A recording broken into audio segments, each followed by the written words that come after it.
सुनेंगे आपकी तो पब्लिक डिमांड में आपका बहुत बहुत स्वागत है। भारत एक्सप्रेस के सबसे बड़े शो में आपका स्वागत है। तमाम सवाल आप अपने हमारे साथ पूछ सकते हैं।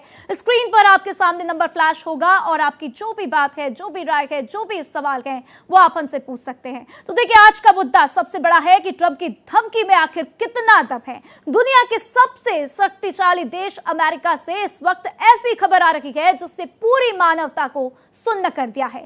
कूटनीति के गलियारे हो या फिर आम आदमी का ड्राइंग रूम, हर जगह सन्नाटा पसरा है। राष्ट्रपति ट्रंप ने अभी कुछ ही देर पहले एक ऐसा पोस्ट किया जिसने तीसरे विश्व युद्ध की आहट को हकीकत में बदल दिया है। ट्रंप ने लिखा है, आज रात एक पूरी सभ्यता का अंत हो जाएगा। कौन सी सभ्यता, किस सभ्यता की ट्रंप बात कर रही है, ये बड़ा सवाल है। एक ऐसी सभ्यता जिसे फिर कभी दोबारा से जीवित नहीं किया जा सकेगा। क्या दुनिया तबाही के मुहाने पर खड़ी है? एक रिपोर्ट देख लीजिए। ट्रंप का यह बयान सिर्फ एक सोशल मीडिया पोस्ट नहीं बल्कि ईरान के लिए एक डेथ वारंट की तरह महसूस हो रहा है। उन्होंने आगे लिखा, मैं नहीं चाहता कि ऐसा हो, लेकिन शायद अब इसे रोका नहीं जा सकता। ये शब्द उस शख्स के हैं जिसके हाथ में दुनिया के सबसे घातक परमाणु हथियारों का कोड है। लेकिन यह अचानक नहीं हुआ, इसकी भूमिका कल ही लिखी जा चुकी थी। याद कीजिए कल का वो बयान जिस पे ट्रंप ने सीधे तौर पर ईरान को चेतावनी दी थी। उन्होंने कहा था कि पूरा ईरान एक ही रात में खत्म हो सकता है। The entire country can be taken out in one night, and that night might be tomorrow night. They have till tomorrow. Now we'll see what happens. I can tell you they're negotiating, we think, in good faith. We're going to find out. We're getting the help of some incredible countries that want this to be ended because it affects them also. A lot of people are affected by this, but we're giving them till tomorrow, 8 o'clock Eastern time, and after that, they're going to have no bridges. They're going to have no power plants. Stone Ages, yeah, Stone Ages. Washington से लेकर Tehran तक इस वक्त सांसें थमी हुई है। Trump की इस चेतावनी ने वैश्विक कूटनीति के सारे समीकरण बिगाड़ दिए हैं। जानकार मान रहे हैं कि अगर अमेरिका कोई बड़ा सैन्य कदम उठाता है तो यह केवल दो देशों की जंग ही होगी। सभ्यता के अंत की बात कहकर ट्रंप ने संकेत दे दिया है कि यह हमला इतना भीषण हो सकता है जिसका प्रभाव सदियों तक रहेगा। दुनिया उम्मीद कर रही है कि ये सिर्फ एक मनोवैज्ञानिक युद्ध हो, लेकिन ट्रंप के तेवर कुछ और ही कहानियां बयां कर रहे हैं। अगर आज की रात वाकई वही रात है तो जिसका जिक्र ट्रंप ने किया था, तो कल की सुबह दुनिया का नक्शा बदला हुआ हो सकता है। फिलहाल पूरी दुनिया की नजरें व्हाइट हाउस और ईरान की सीमाओं पर टिकी है। क्या कूटनीति इस महाविनाश को टाल पाएगी या फिर इतिहास के पन्नों में आज की तारीख काले अक्षरों में दर्ज होगी? इस बड़ी खबर पर हमारी नजर बनी हुई है। तो देखिए, इस बार पूरी दुनिया की निगाहें इसी खबर पर टिकी हुई है कि आखिर रात 8 बजे क्या होगा। अगर अमेरिका की बात करें तो अमेरिका के समय अनुसार रात 8 बजे सब कुछ बदल जाएगा। भारतीय समय अनुसार सुबह 6:30 बजे सब कुछ बदल जाएगा। तो क्या होगा? क्या अमेरिका ईरान को तबाह कर देगा, सब कुछ खत्म कर देगा? यही बड़ा सवाल है। तो लगातार आप भी हमारे साथ जुड़ते रहिए। पब्लिक डिमांड में आपके स्क्रीन पर एक नंबर भी फ्लैश हो रहा है, उस पर आप हमसे सवाल ले सकते हैं, अपनी राय रख सकते हैं। और इसी बीच आपको बता दें कि आर के कालिया जी अंबाला से हमारे साथ कनेक्ट हो चुके हैं। साथ ही हमारे साथ गेस्ट भी जुड़ चुके हैं। शरद कोहली जी इकोनॉमिस्ट हैं एवं जियोपॉलिटिकल एक्सपर्ट है। साथ ही कैप्टन रिटायर्ड पुनीत मल्होत्रा जो कि डिफेंस एक्सपर्ट है, वो भी हमारे साथ जुड़ चुके हैं। लेकिन सबसे पहले हमारे कॉलर का क्या कुछ सवाल है, क्या कुछ उनकी राय है, सीधा उनके पास चलेंगे। आर के कालिया जी, क्या कुछ आप कहना चाहते हैं? आपकी क्या राय, क्या लगता है, क्या पूरी दुनिया में ट्रंप एक बड़ा मैसेज देते हुए ईरान को पूरी तरह से खत्म कर देंगे? देखिए, आपको और कोहली साहब को और मोहतरम मल्होत्रा साहब को नमस्कार। मैं तो यही कहना चाहूंगा कि युद्ध में सब कुछ पॉसिबल है, युद्ध में कुछ भी हो सकता है जी। और जो इसमें भी कोई दो राय नहीं, जो अमेरिका ये सुपर पावर है। वैसे तो बेहतर ये बताएंगे हमारे कोहली साहब, हमारे भाई हैं, मल्होत्रा साहब हमारे अजीज भाई हैं जी। लेकिन मैं ऐसी कोई संभावना नहीं समझता। इतनी गलती करेगा नहीं ट्रंप, जहां तक मेरा मानना है। शुक्रिया, धन्यवाद। ठीक है आर के जी, तो आपका कहना है कि इतनी जल्दी ट्रंप कुछ भी नहीं करने वाले हैं। शरद जी, आप ही जवाब दे दीजिए, आप ही बता दीजिए कि ट्रंप क्या करेंगे। क्या ट्रंप इतना बड़ा अटैक करेंगे या नहीं करेंगे? नमस्कार राधा, आपको, मेरे सह पैनलिस्ट को और भारत एक्सप्रेस के सभी व्यूअर्स को मेरा अभिनंदन। देखिए, ट्रम्प साहब जब 2016 और 2020 से राष्ट्रपति थे तो वॉशिंगटन पोस्ट का एक आर्टिकल है, मैं नहीं कह रहा, उन्होंने 30,573 झूठ बोले थे। पहले साल में 6 झूठ प्रतिदिन, दूसरे साल में 16 झूठ प्रतिदिन, तीसरे साल में 22 झूठ प्रतिदिन और चौथे साल में 39 झूठ प्रतिदिन। और एक सोशल मीडिया पे राधा मीम चलता है, अभी भी चलता होगा, उसका नाम है taco, TACO, Trump always chickens out.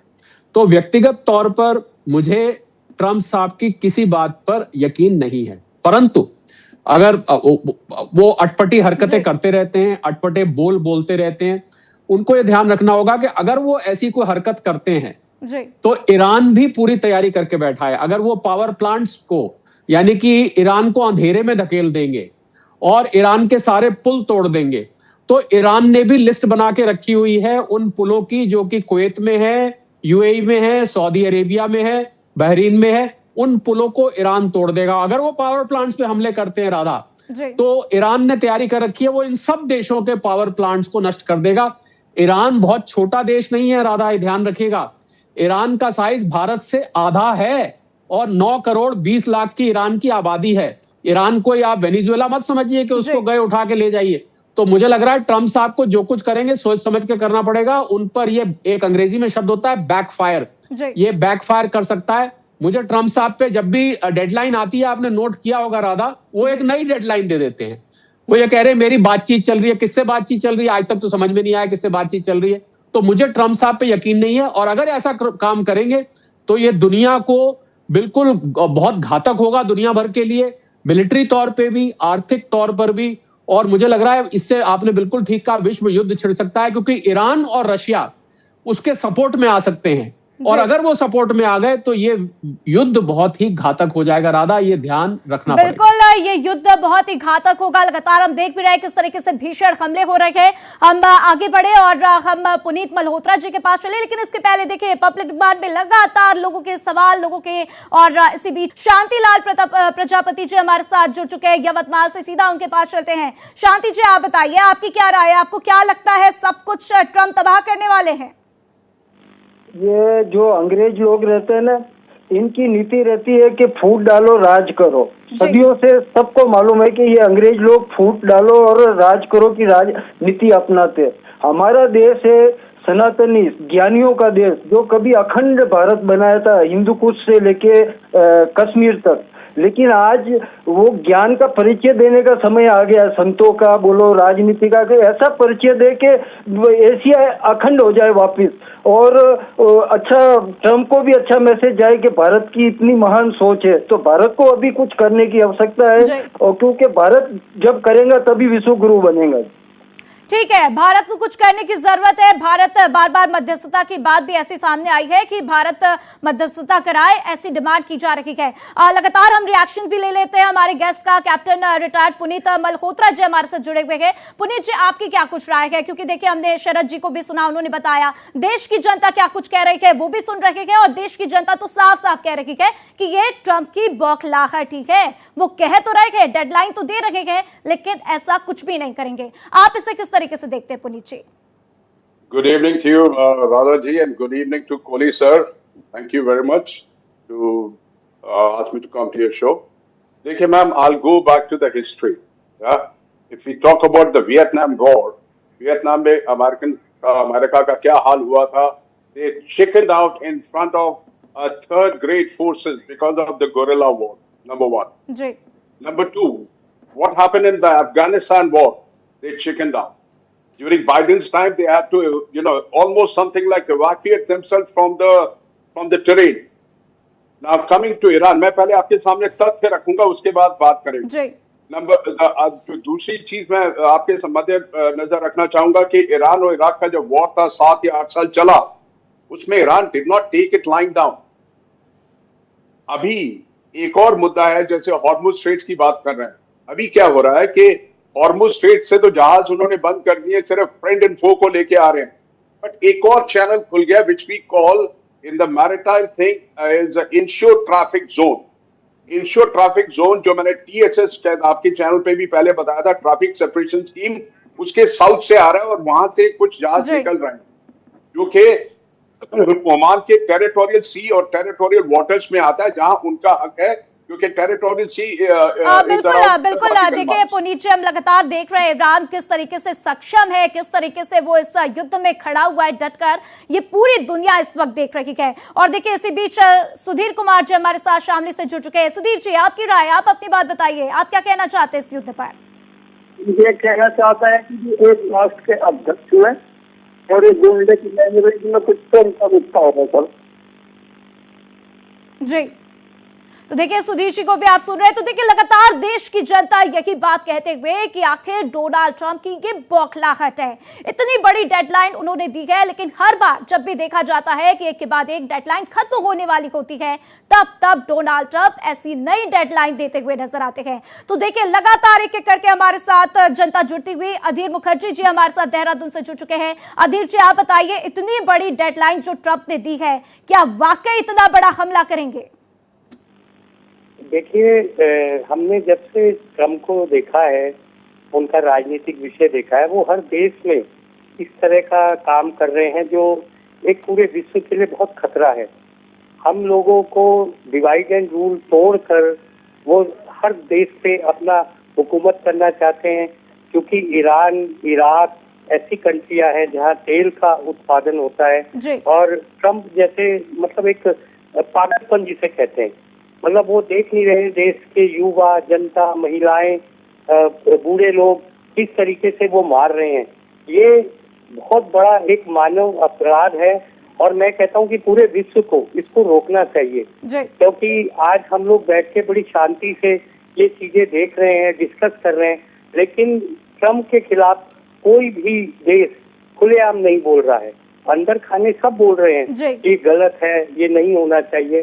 तो ये बहुत बड़ा अपराध है जिसको पूरे विश्व को रोकना चाहिए, और क्योंकि एक मानव अपराध है। बिल्कुल बिल्कुल अधीर जी। तो देखिए ट्रंप के खिलाफ जो है कुछ ऐसे भी देश हैं जो बोलते हुए नजर भी आए हैं, लेकिन इसी बीच शरद कोहली जी के पास चलते हैं, उनसे जवाब ले लेते हैं। शरद जी, देखिए आधी जनता देश की यही कहती हुई कि ट्रंप की बौखलाहट है, उनका पागलपन है, और यहाँ तक कि ये भी कहा जा रहा कि वो जिस तरीके से वेनेजुएला पर दबाव बनाने की कोशिश कर रहे थे, कुछ ऐसा ही ईरान के साथ चाहते थे, लेकिन नहीं कर पा रहे, और यही वजह है इस तरीके की नई नई डेडलाइन दे रहे हैं। देखिए, जो व्यक्ति पाकिस्तान को अपना दोस्त बताता है, जो व्यक्ति कहता है लव पाकिस्तान, और ये सारी दुनिया जानती है, उनका देश ही कह चुका है कि पाकिस्तान एक आतंकवादी प्रोविंस है, तो मैं समझता हूं उनका जो मानसिक स्तर है वो तो सबको दिख रहा है। पूरी दुनिया में उनका मजाक बन रहा है, और मजाक भी बन रहा है, लोग डर भी रहे हैं, और लोगों को चिंता ये हो रही है कि इस प्रकार की मानसिकता से अगर आप दुनिया के सबसे शक्तिशाली देश के, दुनिया के सबसे शक्तिशाली व्यक्ति होते हैं, तो ऐसे में विश्व के ऊपर क्या प्रभाव पड़ सकता है। हम देख रहे हैं राधा, आप देखिए कि इस युद्ध की आंच ऑस्ट्रेलिया तक, हांगकांग तक, भारत तक कहां नहीं जा रही। पेट्रोल की कीमतें, क्रूड की कीमतें, गैस की कीमतें, अब भले ही मिलिट्री युद्ध उस भारत से 2,500-3 हजार किलोमीटर दूर चल रहा हो, परंतु इसकी आंच कहां तक आ रही है। कुछ कहना चाहते हैं पुनीत जी? आपके पास आने से पहले जो है हम सीधा चलते हैं पलवल। वेद प्रकाश जी हमारे साथ जुड़ चुके हैं, आपकी राय वेद प्रकाश जी, आप भी बताइए। हेलो, मेरा ऐसा मानना है जो पूरी दुनिया में ये जो युद्ध छिड़ा हुआ है उसका जिम्मेदार अमेरिका है। ये खुद तो पावरफुल देश है ही, और ये किसी और देश को बनना नहीं देना चाहता, शक्तिशाली बनना नहीं चाहता। इसलिए मैं चाहता हूँ कि सभी इस पे संयम बनाए रखें। किसी और देश को बदनामी देना चाहता है। पुनीत जी, आपका रिएक्शन इसके ऊपर कि क्या अमेरिका किसी और देश को बदनामी देना चाहता है? देश की जनता पूछ रही है सीधा ये। मैडम, सबसे पहले तो मैं कहूंगा कि there will not be an holocaust, what I understand. There certainly will not be an holocaust. As what Kohli Saab said, I also fully concur and agree with him that, Trump's name is prefixed by tobacco. Like, Trump always chickens out. I fully agree and concur to that. So there may be a limited damage, but there will not be an eradication of Iran. Definitely no. क्योंकि Iran is such a landmass. ठीक है पुनीत जी, आप शरद जी की बात से सहमत हैं, लेकिन जो मेरा सवाल था, जो देश की जनता ने पूछा, उस पर आपका क्या रिएक्शन होगा आप दीजिएगा। लेकिन इसी बीच अमित गुप्ता हमारे साथ जुड़ चुके हैं, सीधा उनके पास चलते हैं। अमित जी, आपकी राय क्या होगा? क्या अमेरिका इतना बड़ा अटैक कर देगा ईरान के ऊपर जिसकी धमकी वो दे रहा है? मैम ये जो युद्ध होना चाहिए, युद्ध में तो पूरे विश्व में अशांति फैलाती से खत्म होना चाहिए मैम, क्योंकि अमेरिका तो बिल्कुल दादागिरी बता रहा है। अमेरिका और इजराइल की वजह से बिना वजह मतलब आम पब्लिक मानवता हनन हो रहा है। वहाँ पे ईरान में इस तरीके से लोगों को मार रहा है, तो मानवता हनन हो रहा है मैम, इससे अभी विश्व। ठीक है अमित जी, तो देखिए अमेरिका लगातार दादागिरी कर रहा है। शरद जी, हम देख रहे हैं इतनी बड़ी डेडलाइन दे दी। जब अमेरिका को ऐसी डेडलाइन देनी ही थी, जब कहना ही था कि एक दिन में सब कुछ खत्म कर देंगे, तो आखिर इतने दिनों तक जंग क्यों? 28 फरवरी को क्यों नहीं इतना बड़ा हमला कर दिया? वो डिसाइड ही नहीं कर पाते कि वो क्या करना चाहते हैं। कभी वो कहते हैं मुझे स्ट्रेट ऑफ हॉर्मुज नहीं चाहिए, कभी वो कहते हैं स्ट्रेट ऑफ हॉर्मुज का नाम स्ट्रेट ऑफ ट्रंप रख दीजिए, कभी वो कहते हैं जिसको ऑयल चाहिए वहां जाके अपने आप खुलवा ले, फिर कहते हैं कि नहीं नहीं इसको तो खोलना पड़ेगा। पहले वो डिसाइड ही नहीं कर पा रहे। और मैं एक बात बताऊं आपको, जो लोग बार बार कह रहे हैं ना कि अमेरिका जो है सुपर पावर है, मैं एक अर्थशास्त्री भी हूं राधा, मैं आपको बताऊं अगर घर में जाकेंगे $39 ट्रिलियन का उनकी अर्थव्यवस्था पे इस समय कर्ज है, नौकरियां वहां है नहीं, महंगाई वहां बढ़ रही है, उनकी अपनी हालत अमेरिका की खोखली हो चुकी है, वो रिसेशन में है। ट्रंप साहब अपनी जनता का ध्यान बटाने के लिए कि उनकी जनता का ध्यान अपनी अर्थव्यवस्था से हटके वहां चला जाए, इसलिए ऐसी हरकतें कर रहे हैं। एप्स्टीन फाइल्स की तरफ से ध्यान हटाने के लिए ऐसी हरकतें कर रहे हैं। मुझे लगता है जब वो वापस घर जाएंगे ना इस युद्ध के बाद, तो नवंबर में मिड टर्म इलेक्शंस है राधा, वहां पर उनको प्राइमरीज उन्होंने हारने शुरू कर दी हैं। 60% जनता अमेरिका की इस युद्ध का समर्थन नहीं करती है। पलट के देखेंगे तो ट्रंप साहब और यही सवाल लगातार उठ रहे हैं कि ट्रंप के ऊपर इतने बड़े सवाल खड़े हो रहे, तो क्या यही वजह तो नहीं कि अपने लोगों को शांत करने के लिए इस तरीके से उनकी बौखलाहट, उनकी दादागिरी लगातार सामने आ रही है? अमेरिका ने सीधी सीधी कड़ी चेतावनी दी है। कल हमने देखा डोनाल्ड ट्रंप जिस तरीके से बोल रहे थे, उन्होंने साफ साफ कह दिया कि हम ईरान को खत्म कर देंगे, पूरी सभ्यता को खत्म कर देंगे। लगातार एक एक सवाल आते हुए, एक एक करके जवाब आते हुए, और इसी बीच देखिए कुलवीर सिंह हमारे साथ जुड़ चुके हैं कपूरथला से। कुलवीर जी, आपका क्या कुछ कहना है, आपकी क्या राय है, कमेंट करिए। सर मैं बोल रहा हूँ राधा जी, आपसे पहले तो सभी को सत श्री अकाल मेरी जी। देखिए, भारत हमारा विश्व गुरु बनना चाहता है, और विश्व गुरु तो तभी बनेगा ना अगर विश्व के लिए कुछ करे। आज का दिन हमारे पास है, हम चाइना रशिया के साथ मिलके और हम ट्रंप साहब को मना सकते हैं। हमें बहुत पॉजिटिव रोल अदा करना चाहिए। आज का दिन हमारे पास है, विश्व गुरु कब बनेगा? कुलवीर जी, आप मध्यस्थता पर चले गए, लेकिन बात हो रही है आज के मुद्दे की कि क्या ट्रंप ईरान को तबाह कर देगा। तो देखिए शरद जी हमारे साथ लगातार बने हुए हैं, इसी बीच पुनीत मल्होत्रा जी भी बने हुए हैं। पुनीत जी, आपका क्या कुछ रिएक्शन? देखिए ट्रंप ने जिस तरीके से धमकाया है, ईरान ने भी साफ कह दिया है कि ठीक है आओ तबाही मचाओ, हम भी ऐसा जवाब देंगे कि याद रखोगे। इतना कॉन्फिडेंस आखिर ईरान के पास आ कहां से रहा? समय देना पड़ेगा पूरा सिनॉप्सिस समझाने के लिए। मैं इस बात पे आऊंगा जो आपने पूछा Radha ji. If you talk about few days back, क्या बोला गया था? ट्रिपोली आ रहा है, एयरक्राफ्ट कैरियर अब्राहम लिंकन आ रहा है, and we will do the massive destruction. क्या हुआ? क्या they were supposed to land the special forces probably a week ago or something, कुछ नहीं हुआ। अब्राहम लिंकन stuck हुआ पड़ा है, she cannot pass through the Gulf of Aden because वहां हूती ब्लॉक कर देंगे, उसको उड़ा देंगे। तो मुझको ये लगता है कि Trump seems to be a split personality. जैसा एक पहले भी मैंने कहा था किसी शो पे कि हमारे कादर साहब खान साहब का एक डायलॉग था किसी मूवी में कि देखो कुछ, दिखाओ कुछ, करो कुछ, हो जाए कुछ। तो he is that sort of split personality. और कहीं ना कहीं डोनाल्ड ट्रंप की भी यही पर्सनालिटी नजर आ रही है कि कहते कुछ हैं, देखते कुछ हैं, करते कुछ हैं। सोमेश जी हमारे साथ जुड़ चुके हैं अमरगढ़ से, पंजाब से, सीधा उनका रिएक्शन ले लेते हैं। सोमेश जी, आप अपनी बात रखिए। नमस्कार जी सब लोगों को। मैं ये बात कहनी चाहता हूँ कि देखिए ये 4-5 चीजें हैं इकट्ठी हुई। पहली बात तो यह है कि दुनिया में जितने भी ये आणविक शक्तियां हैं, परमाणु बम है जिनके पास, ये कहने के लिए चाहे डेटरेंट हो, परंतु मैं आपको बताता हूँ ये प्रेशर कुकर की सीटी की तरह, चाहे तो डोनाल्ड ट्रंप जैसा मेंटेलिटी वाला व्यक्ति हो या ये पुतिन जो रशिया वाला है, कभी ना कभी ये एटॉमिक बम चलेगा, किसी भी देश पे चल जाए, या फिर ये नॉर्थ कोरिया या ईरान वाले जो बनाने की। सोमेश जी, वक्त इतना ही है, इसके बाद मनीष जी का रिएक्शन ले लेते हैं। मनीष जी, आप बताइए आप क्या कहना चाहते हैं? तो जो ट्रंप है अपने आप के लिए नोबेल पुरस्कार मांगते हैं विश्व शांति के लिए, लेकिन सबसे ज्यादा शांति भी इन्होंने ही फैलाई हुई है। जी, बिल्कुल, तो नोबेल पुरस्कार मांगते हैं, अशांति सबसे ज्यादा इन्होंने फैलाई हुई है और परमाणु बम की बात है। तो कोहली जी, आप बता दीजिए, जिस सभ्यता को एक ही वक्त में एक ही दिन में तबाह करने की बात कर रखे गए, क्या अब फाइनल परमाणु हमला होने वाला है ईरान के ऊपर?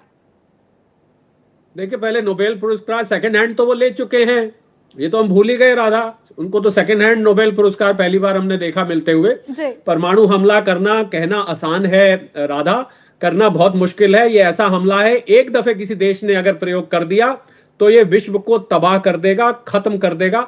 मुझे नहीं लगता ट्रम्प साहब इतनी हिम्मत जुटाएंगे कि परमाणु, हाँ, आपने सही कहा कि ये कदम उठाना बहुत मुश्किल होगा, लेकिन एक बार में ईरान को खत्म करना भी बहुत मुश्किल है। और इसके लिए क्या रिएक्शन हो सकता है ट्रम्प का? पुनीत जी, आपका रिएक्शन? देखिए, मेरी पर्सनल परसेप्शन जो है कि ऐसा नहीं होगा, लेकिन अगर खुदा न खासा 1% ऐसा हो जाता है, it will escalate to the upcoming third world war, जो मेरे को नहीं लगता कि कोई नेशन चाहेगा। अभी हम अपनी इकोनॉमी के लिए फाइट कर रहे हैं, अपने ऑयल के लिए फाइट कर रहे हैं, अपने एनर्जी रिसोर्सेज के लिए फाइट कर रहे हैं, और नॉट टू मेंशन के इतना मैसेकर हो रहा है, जो जिस साइड के भी सोल्जर मर रहे हैं, चाहे वो इजराइल हो, ईरान हो या यूएस सोल्जर हो, वो तो है। और दूसरी बात ये मेरे को नहीं लगता ट्रम्प साहब करेंगे। क्यों? क्योंकि मिड टर्म नवंबर में इलेक्शंस आ रहे हैं और इनको इंटरनल एज इट इज जितना प्रेशर आ रहा है, तो I doubt it very much. बिल्कुल पुनीत जी, तो देखिए, डोनाल्ड ट्रंप के ऊपर उनकी जनता का प्रेशर है, और जैसा कि हमने देश की जनता की बातें सुनी, उनका भी यही कहना है कि ये ट्रंप की बौखलाहट है। आप सभी का कहना है कि ये ट्रंप की बौखलाहट है, ऐसा करते हुए नजर नहीं आएंगे। लेकिन बात यह कि ट्रंप जब इतनी बड़ी डेडलाइन दे चुके हैं, तो देखना होगा कि क्या पूरी सभ्यता को खत्म करने के लिए ट्रंप करते हैं, और क्या एक नई डेडलाइन देते हुए नजर आएंगे। तो पब्लिक डिमांड में हर रोज ऐसे ही आप हमसे सवाल पूछते रहिए, और जो भी आपके मुद्दे हैं वो हमारे सामने रखें। फिलहाल आज के लिए पब्लिक डिमांड में इतना ही। देखते रहिए भारत एक्सप्रेस।